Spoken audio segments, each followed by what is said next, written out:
Hi అండి. ఈరోజు నేను చేపల కూరని మైమరిపించే ఆనపకాయ కూర చేస్తున్నాను.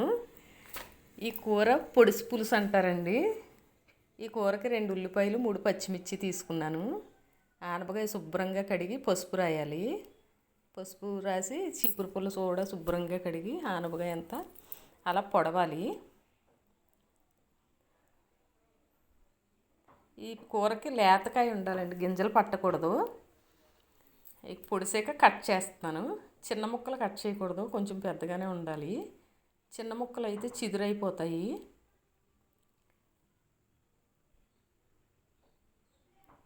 అవి ముక్కలు అలా కట్ చేసుకోవాలి. కట్ చేసుకుని ఒక ప్లేట్లోకి తీసుకున్నాను. ఈ కూరకి కావలసినవి కారం 3 స్పూన్లు, 1 స్పూనున్నర ఉప్పు, 1 స్పూను పసుపు, కొంచెం చింతపండు తీసుకుని గుజ్జు చేసి పక్కన పెట్టుకోవాలి.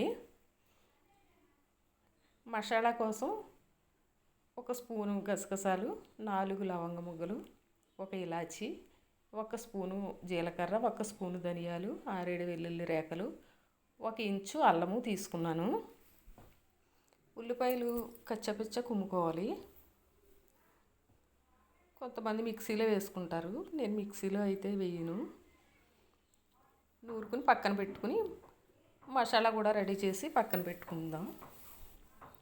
మసాలా కూడా నూరుతున్నాను.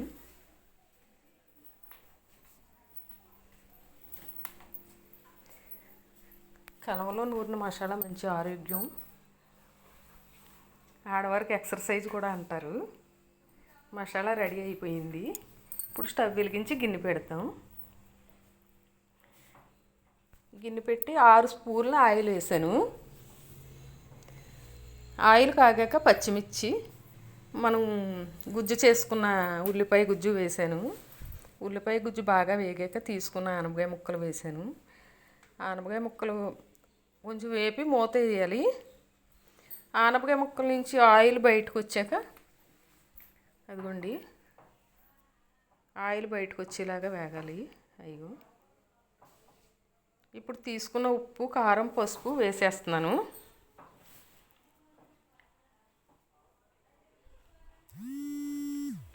వేసి కలిపేసి కొంచెం వాటర్ వేస్తున్నాను.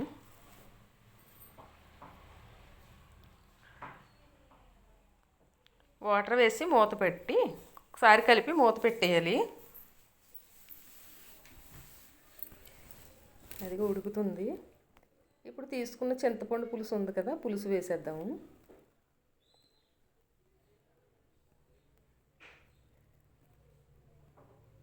పులుసు వేసి తిప్పాను.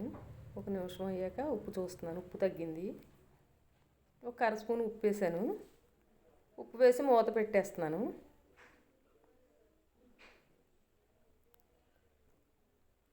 ముక్క ఇంచుమించుగా ఉడికిపోయింది.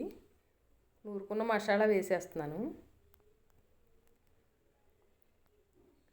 వేసి కలిపేసి మూత పెట్టేయాలి.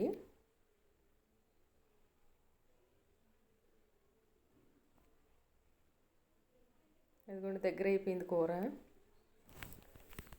కూర అయిపోయింది. అదిగోండి, గుమగుమలాడే ఆనపకాయ పులుసు.